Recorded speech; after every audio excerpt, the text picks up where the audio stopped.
अमरावती जिले के चांदूर बाजार तहसील में एक एसटी बस को ट्रक ने टक्कर मार दी। इस हादसे में बस में सवार 35 यात्री जख्मी हो गए, जिनमें से 2 लोगों की हालत काफी गंभीर है। अमरावती के बस स्टैंड से यात्रियों को लेकर चांदूर बाजार के लिए निकली एसटी बस शिराला फाटा से होते हुए वलगांव मार्ग से चांदूर बाजार जा रही थी। इसी दौरान शिराला फाटा के पास विपरीत दिशा से आ रहे ट्रक ने उसे टक्कर मार दी।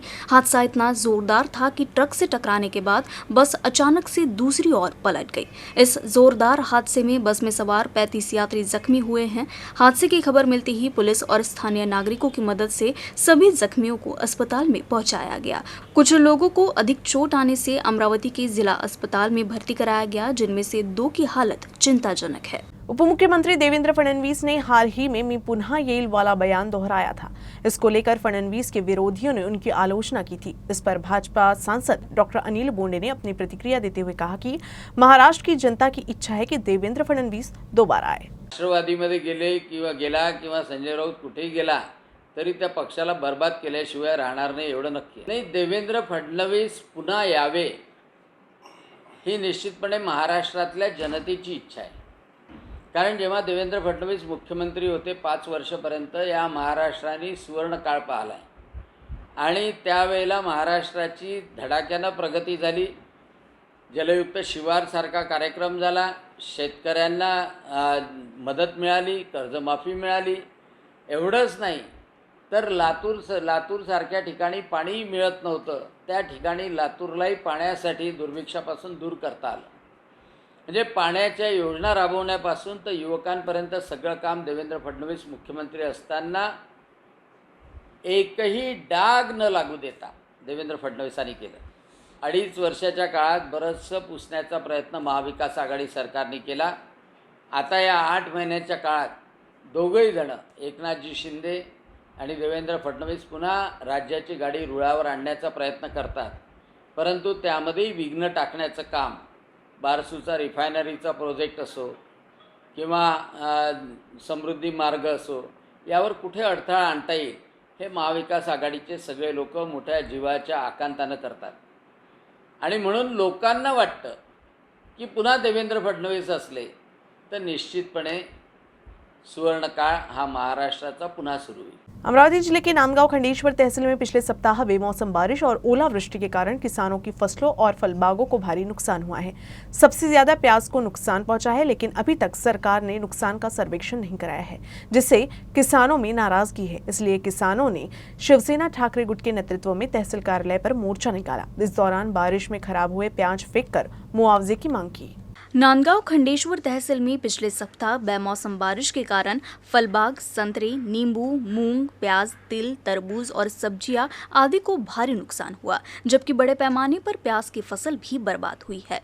किसानों ने प्रशासन को इस बारे में बताया, लेकिन इस ओर कुछ भी ध्यान नहीं दिया गया। इसीलिए किसानों ने शिवसेना ठाकरे गुट के प्रकाश मारोटकर के नेतृत्व में तहसील कार्यालय पर मोर्चा निकाला और खराब प्याज फेंककर अपनी नाराजगी जताई। पंचनामा और मुआवजे की मांग को लेकर इस प्रदर्शन से तहसील कार्यालय में काफी हंगामा हुआ। इस दौरान पुलिस को भी बुलाया गया। पुलिस ने प्रदर्शनकारियों को रोका और स्थिति को संभाला। खंडेश्वर तालुक्यामध्ये गेल्या 15 दिवसापासून अवकाळी पावसाने व गारपिटीने शेतकऱ्यांच्या उन्हाळी पिकाचे प्रचंड नुकसान केलेले आहे।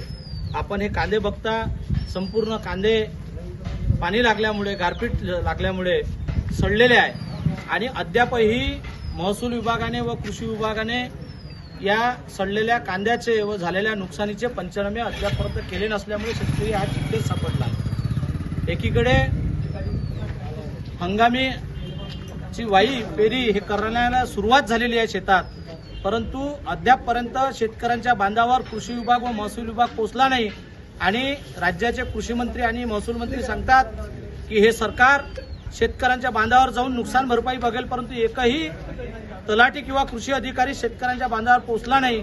म्हणून आज आम्ही शिवसेना उद्धव बाळासाहेब ठाकरेंच्या वतीने नांदगाव खंडेश्वर तहसीलवर मोर्चा काढून आज 2 तास ठिय्या आंदोलन केले आणि तहसीलदारांनी आदेश दिले कृषी अधिकाऱ्यांना आणि तलाट्यांना की 24 तासाच्या आत या सर्व शेतकऱ्यांचे सरसकट पंचनामे करावे आणि नुकसान भरपाईसाठी शासनाला सर्वेक्षण पाठवावे अशी मागणी केलेली आहे। 24 तासाच्या आत सर्वेक्षण करण्याचे आदेश तहसीलदारांनी या ठिकाणी दिलेले आहे। 24 तासात सर्वेक्षण पूर्ण झालं नाही तर आम्ही मोठं आंदोलन या शेरूभरू सरकारच्या विरोधात या ठिकाणी शिवसेना उद्धव बाळासाहेब ठाकरे पक्षाच्या वतीने या ठिकाणी करू आणि शेतकऱ्यांना न्याय मिळवून देण्यासाठी शिवसेना नेहमी रस्त्यावर उतरलेली आहे। राज्य सरकार ने 75 वर्ष से अधिक आयु के वरिष्ठ नागरिकों को एसटी बसों में निःशुल्क यात्रा की सुविधा प्रदान की है। महिलाओं के लिए टिकट की कीमत में 50% की छूट दी गई है।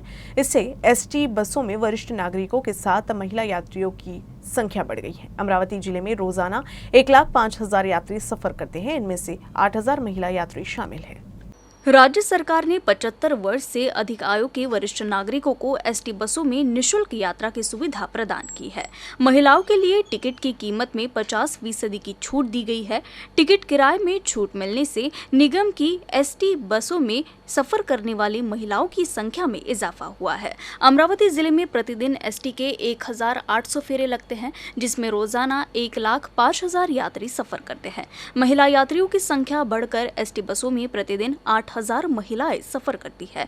इससे निगम की आय में इजाफा हुआ है। महिला सम्मान योजना से महिलाओं को टिकट मूल्य में 50% की छूट मिलने से निगम को 1.5 माह में 4 करोड़ 12 लाख रुपए की अतिरिक्त आय प्राप्त हुई है।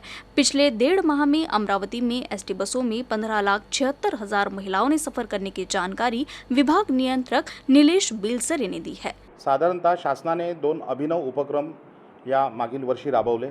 एक जे 75 वर्षावरचे जे अमृत ज्येष्ठ नागरिक होते त्यांना 26 ऑगस्ट 2022 पासून पूर्णतः एसटीच्या सर्व बसेसमध्ये फ्री त्यांना करण्यात आलं आणि 17 मार्च 2023ला ज्या महिला आहेत त्यांना तिकीट मागे आणि प्रत्येक गाडीमध्ये 50% ही सवलत लागू झाली। अमरावती जिल्ह्यामध्ये 17 मार्च ते 30 एप्रिल 2023 या साधारणतः 1.5 महिन्याच्या कालावधीमध्ये 15,76,000 महिलांनी या योजनेचा लाभ घेतला आणि त्यांच्यामुळे आपल्याला 4,12,00,000 इतकं अतिरिक्त उत्पन्न प्राप्त झालं। अमरावती जिल्ह्यामध्ये रोज साधारणतः 1800 फेऱ्या चालतात, 1,10,000 किलोमीटर केल्या जातात आणि 1,05,000 प्रवासी आमचे दैनंदिन असतात।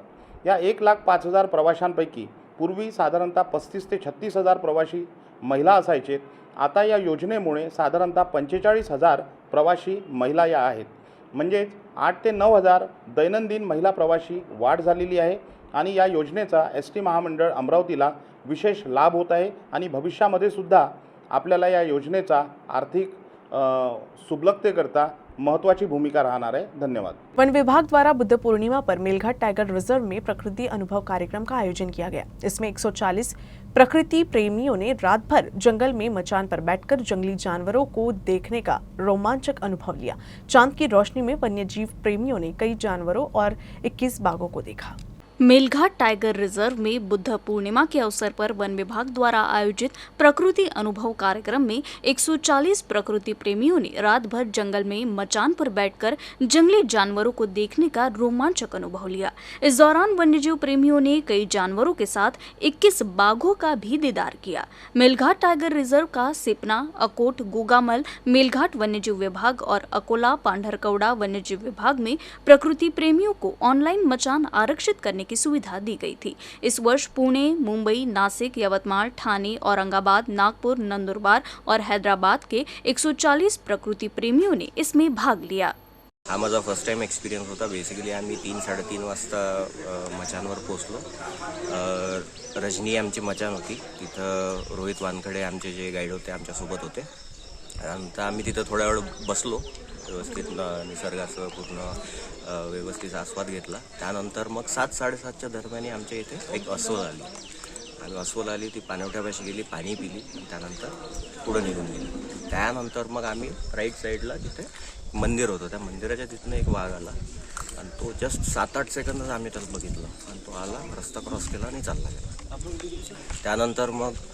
त्यानंतर वातावरण एकदम चांगलं झालं, ढगाळ वातावरण वगैरे थोडं। मेळघाट खूप जबरदस्त आहे, म्हणजे मेळघाटपेक्षा चांगलं जंगलच नहीं असंही म्हणते। इस साल बेमौसम बारिश और ओलावृष्टि से खरबूज और तरबूज की पूरी फसल को काफी नुकसान हुआ है। तरबूज और खरबूज की खेती करने वाले भोई समाज के लोगों ने सर्वेक्षण करने और तत्काल आर्थिक सहायता करने की मांग करते हुए अमरावती के जिलाधिकारी को निवेदन सौंपा।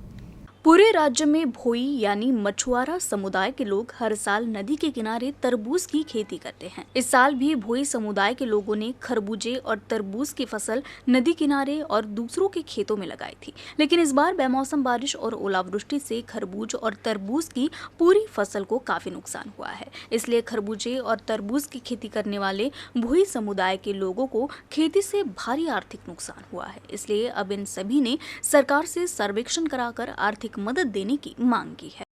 निवेदनाचा विषय आहे की आता जे 15 दिवस कंटिन्यू अवकाळी पाऊस जो झाला, या पावसामुळे डांगरवाडी टरबूजाची जी शेती आहे पूर्ण उद्ध्वस्त झाली आहे, पूर्ण नष्ट झाली आहे। विषय असा आहे की हे डांगरवाडी टरबूजाचे शेती करणारे जे लोक आहे, खास करून हे भोई समाजाचे लोक आहे, त्यांच्याकडे शेती वगैरे काही नसते।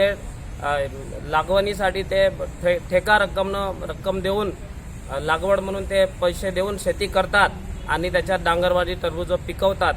पण असे पैसे देऊन केलेली शेती निसर्गाने नष्ट केली। सरकार जेव्हा मदत देते, कास्तकाराला मदत देते, पण हे भूमिहीन लोक, शेतमजूर लोक जेव्हा पैसे देऊन शेती करतात आणि निसर्ग जेव्हा असा प्रकारचा त्यांच्यावर अन्याय करतो, तेव्हा त्यांना कुठल्याच प्रकारची मदत मिळत नाही। हे मदत शासनाकडून मिळावी, शासनाचा लक्षात यावं की हे शेती करणारे जे लोक आहे स्वतः शेतीचे मालक नसून भाड्यानं केलेली शेती आहे, यांना त्यांचा मोबदला मिळावा यासाठी आम्ही जिल्हाधिकारी कार्यालयावर निवेदन देण्यासाठी आलो आहे।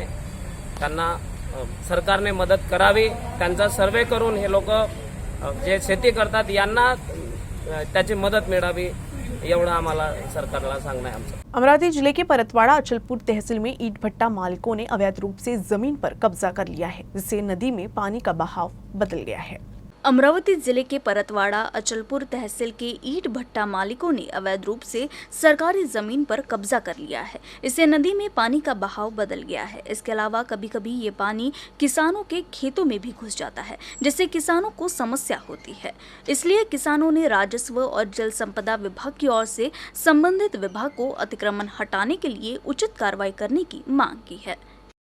आमची एकच मागणी आहे, 2/5ला आम्ही सर्व विभागीला खुलीकरण स्थापन प्रकल्पाच्या विभागांना आम्ही 2 तारखेला 2/5/2023ला सूचना दिली की आमच्या 15 दिवसाच्या आतमध्ये मागण्या जर झाल्या नाही तर आम्ही 15 दिवसाच्या नंतर आमरण 2 दिवसाचं उपोषण आणि आत्मदहनाचा इशारा दिलेला आहे। आमची मागणी आमचं योग्य ते रीतीने स्थापन प्रकल्पामधून खोलीकरण करून देण्यात यावं आणि अवैध 3 वीट भट्टे जे आहे आमच्या शेताला लागून त्याच्यामुळे तो पाणीचा प्रवाह खोलीकरणामुळे तो आमच्या शेताला लावून सोडलेला आहे। ते अवैध असलेले वीट भट्टे त्वरित हटून मध्य भागातून खुलीकरण करण्यात यावे। अमरावती जिला सामान्य अस्पताल में बेड उपलब्ध नहीं होने के कारण मरीजों को काफी असुविधा का सामना करना पड़ रहा है, लेकिन 100 बेड का प्री फैब अस्पताल धूल फांक रहा है। इसको लेकर प्रहार ने जिला सर्जन के हॉल पर धावा बोलकर विरोध शुरू कर दिया। आंदोलन का संज्ञान लेते हुए इरविन प्रशासन ने प्री फैब अस्पताल शुरू करने का वादा किया है। जिला सामान्य अस्पताल में अन्य मरीजों की संख्या काफी बढ़ गई है। गर्मी और मौसम में बदलाव के कारण सर्दी, खांसी, बुखार जैसी महामारी की बीमारियों के मरीज बढ़ जाते हैं। उपलब्ध बेड से मरीजों की संख्या अधिक होने के कारण एक बेड पर 2 मरीजों का इलाज किया जा रहा है। साथ ही बरामदे में इलाज करा रहे मरीजों की तस्वीर भी है, क्योंकि कई विभाग खचाखच भरे हुए हैं। लेकिन दूसरी ओर जब 100 बेड की प्री फैब अस्पताल तैयार भी हो जाता है, तब भी कोई इस ओर ध्यान नहीं देता है। शुरुआत में स्वास्थ्य विभाग ने कहा कि विशेष रूप से कोविड मरीजों के लिए बनाए गए इस अस्पताल का इस्तेमाल महामारी खत्म होने के बाद अन्य मरीजों के लिए किया जाएगा। अब जबकि कोरोना महामारी काबू में है, लेकिन फिर भी उसका इस्तेमाल नहीं किया जा रहा है। इससे भड़के प्रहार अधिकारियों ने मंगलवार को जिला सामान्य अस्पताल इरविन में धावा बोल दिया है। इस मौके पर जिला सर्जन डॉक्टर दिलीप सोनले के कक्ष में विरोध प्रदर्शन किया गया।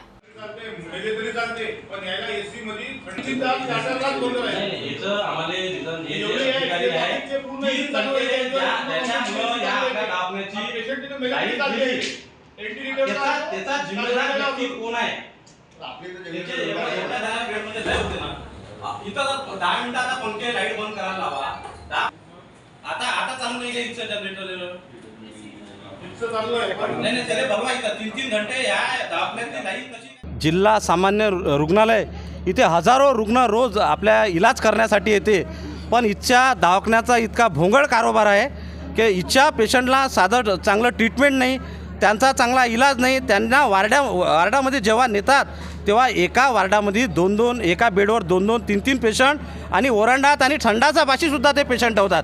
त्यांचा एकामेका वार्डात एकामेका पेशंटचा त्यांना साईड इफेक्ट होतो.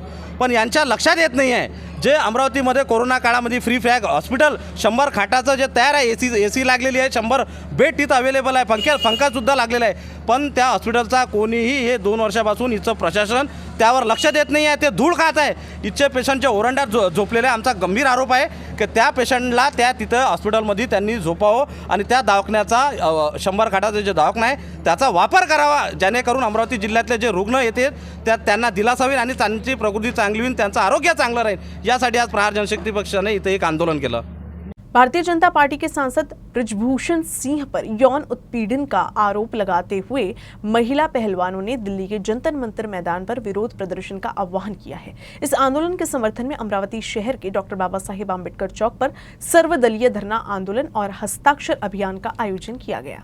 भारतीय जनता पार्टी के सांसद बृजभूषण सिंह पर लगे यौन शोषण के आरोपों को लेकर महिला पहलवान दिल्ली के जंतर मंतर पर इन पहलवानों के समर्थन में धरना दे रही है और बृजभूषण सिंह की सदस्यता रद्द कर उनके खिलाफ सख्त कार्रवाई की मांग की गई है. इस विरोध प्रदर्शन में कांग्रेस, राष्ट्रवादी कांग्रेस पार्टी, उद्धव ठाकरे शिवसेना, किसान यूनियन, कई सामाजिक संगठनों और खिलाड़ियों ने भाग लिया है. महाराष्ट्र प्रदेश महिला कांग्रेस कमेटी की अध्यक्ष संध्या सवालाखे भी इस धरने में शामिल हुई. आज महाराष्ट्रभर महिला काँग्रेसने सुद्धा प्रत्येक जिल्ह्यामध्ये आंदोलन घेतलेलं आहे. ही बात अत्यंत खेदाची आहे की ज्या महिलांनी या देशाची मान उंचावली त्याच महिलाला आज मान खाली घालण्याची वेळ या भाजपच्या लोकांनी आणलेली आहे. ज्या खेळाडूंनी या देशाचं मान सन्मानाने वर केली होती ती सन्मानाची मान आज भाजपच्या लोकांनी खाली घातलेली आहे. आज बृजभूषण कशाचं भूषण हो, भूषण नाव सुद्धा त्यांना शोभत नाही. मागणी हीच आहे की त्याला म्हणजे ज्या पद्धतीने तुम्ही राहुलजीला काही कारण नसताना त्यांचं सदस्यत्व रद्द केलं, आज एवढा मोठा बिकट प्रश्न महिलांच्या समोर आहे असं असताना सुद्धा, त्यांच्यावर लैंगिक शोषण झालं असताना सुद्धा त्याच्या पाठीवर तुम्ही हात ठेवताय. तुम्ही त्याचं सदस्यत्व रद्द केलं पाहिजे आणि त्याला तात्काळ अटक केली पाहिजे. आमच्या देशाकरता गौरव असलेल्या देशाची शान ज्यांनी आंतरराष्ट्रीय पातळीवर वाढवली, अनेक आंतरराष्ट्रीय स्पर्धेमध्ये विविध सुवर्ण पदकापासून विविध पदकं ज्यांनी मिळवली त्या महिला कुस्तीपटू आज राजधानी दिल्ली येथे जंतर मंतर येथे आंदोलन करीत आहे. लैंगिक शोषण केल्याबद्दल भारतीय कुस्तीपटू महासंघाचे अध्यक्ष बृजभूषण सिंग यांच्या विरोधात हे सगळे कुस्तीपटू आंदोलनात उतरले आहेत. खरं म्हणजे ही सर्व बाब जी आहे ती अत्यंत चीड आणणारी, संतापजनक आणि आमच्या या क्रीडा विश्वाकरता कलंक आहे आणि सर्व लोकांकरता लांछनास्पद आहे. गंभीर बाबीची तातडीने दखल घ्यावी आणि बृजभूषण सिंग यांना तातडीने अटक करावी आणि आवश्यक ती कारवाई करावी. संपूर्ण अमरावतीकर नागरिक आम्ही या कुस्तीपटूंच्या लढ्यामध्ये त्यांच्या सोबत आहोत. जय हिंद. परियोजना से प्रभावित किसानों का आरोप है कि अमरावती संभाग में स्थापित कई बड़ी सिंचाई परियोजना के लिए किसानों की जमीन को बहुत ही कम दामों में अधिग्रहित किया गया है. इसीलिए विदर्भ बलिराजा परियोजना प्रभावित कार्य समिति ने किसानों के लिए खड़ी हो गई है. पत्रकार परिषद में विदर्भ बलिराजा परियोजना प्रभावित कार्य समिति ने बताया कि 15 मई को मुंबई के आजाद मैदान में अनिश्चितकालीन हड़ताल की जाएगी. 2006 से 2021 की अवधि के दौरान अमरावती मंडल में स्थापित कई बड़ी सिंचाई परियोजनाओं के लिए किसानों की भूमि का अधिग्रहण किया गया था. किसानों की जमीनों को सीधे अत्यधिक कम कीमतों पर खरीदा गया. परियोजना पीड़ितों को भारी नुकसान. इसीलिए विदर्भ बलिराजा परियोजना पीड़ित कार्य समिति 2023 के भूमि अधिग्रहण अधिनियम के अनुसार किसानों को बढ़े हुए मुआवजे, उनके पुनर्वास, परिवार में एक व्यक्ति के लिए सरकारी नौकरी जैसी कई मांगों के लिए लड़ रही है. इस बीच विभिन्न आंदोलनों की एक श्रृंखला को अंजाम देने के बाद अनिश्चितकालीन धरना विरोध 15 मई 2023 को सीधे मुंबई के आजाद मैदान में आयोजित किया जाएगा. ऐसी चेतावनी संवाददाता सम्मेलन में दी गई. 4 मार्च ते 10 एप्रिल असे 38 दिवसांचे महाप्राणांतिक उपोषण विभागीय स्तरावर अमरावती जिल्हाधिकारी कार्यालय येथे केले होते. त्या उपोषणाची दखल घेऊन त्यावेळेसचे जे शासन होते महाविकास आघाडीचे, त्यांनी त्या उपोषणाची दखल घेतली आणि आमच्या 2 बैठका शासनासोबत झाल्या. जवळजवळ आमचं काम म्हणजे पूर्णत्वास येणारच होतं. तर त्याच वेळेस सरकार पडून नवीन सरकार आले. नवीन सरकारमध्येही आम्ही अनेक निवेदनं दिले, पाठपुरावा केला, मुख्यमंत्र्यांचे उपमुख्यमंत्र्यांच्या अनेक वेळा भेटी घेतल्या, त्यांनाही निवेदन दिले. परंतु अद्यापपर्यंत आमच्या समितीसोबत शासनाने कोणत्याही प्रकारची बैठक घेतली नाही किंवा निर्णय घेण्याबद्दल काही आश्वासन दिलं नाही. त्यामुळे आता आम्ही सरकारचं लक्ष वेधण्यासाठी किंवा आमच्यावर खरोखर अन्याय झालाय म्हणून आम्ही दिनांक 15 मे 2023 पासून आझाद मैदान मुंबई येथे धरणे आंदोलन करीत आहोत. अमरावती शहर के संत ज्ञानेश्वर सांस्कृतिक भवन में छत्रपति शाहू महाराज युवा शक्ति करियर कैंप का उद्घाटन समारोह आयोजन किया गया। सांसद डॉक्टर अनिल बोंडे ने शिविर का उद्घाटन किया। महाराष्ट्र राज्य के 288 विधानसभा क्षेत्र में छत्रपति शाहू महाराज युवा शक्ति करियर कैंप का आयोजन किया जा रहा है। इस कड़ी में अमरावती में मंगलवार को आयोजित इस शिविर में गणमान्य व्यक्तियों की ओर से 10वीं के बाद शिक्षा के विभिन्न अवसर, 12वीं के बाद के पाठ्यक्रम, प्रवेश परीक्षा एवं प्रवेश प्रक्रिया आदि का मार्गदर्शन किया गया। आज दिनांक 9 मे 2023 रोजी महाराष्ट्र शासनाने त्याचबरोबर कौशल्य विकास विभागातर्फे तरुण मुलांसाठी जे की 10वी आणि 12वी ज्यांनी परीक्षा दिलेली आहे अशा विद्यार्थ्यांसाठी करिअर शिबिर छत्रपती शाहू महाराज करिअर शिबिर हे आयोजित केलेलं आहे अमरावतीला आणि मान्यवरांच्या हस्ते त्याचं उद्घाटन झालेलं आहे। प्रथमतःच महाराष्ट्र शासनाच्या वतीने या तरुण युवकांसाठी करिअर शिबिर प्रत्येक तालुक्यामध्ये, प्रत्येक जिल्ह्यामध्ये आणि त्याचबरोबर 288 मतदारसंघामध्ये याचं आयोजन करण्यात आलेलं आहे, सुरुवात झालेली आहे। आणि साधारणतः यामध्ये 10वी आणि 12वीच्या नंतर कुठल्या प्रकारचे शिक्षण मुलांना उपलब्ध आहे, त्याचबरोबर व्यावसायिक शिक्षण कुठलं उपलब्ध आहेत, इंडस्ट्रीमधले कुठल्या सुविधा उपलब्ध आहेत, शासनाच्या रोजगाराच्या अनुषंगाने कुठल्या योजना शासनाने राबवलेल्या आहेत किंवा सुरुवात केलेली आहे, या प्रकारची माहिती या कार्यक्रमामध्ये वेगवेगळ्या वक्त्यांच्या माध्यमातून ही देण्यात आलेली आहे। न्यूज रूम से बस इतना ही। खबरों का सिलसिला यूं ही चलता रहेगा। आप देखते रहिएगा UCN न्यूज अमरावती।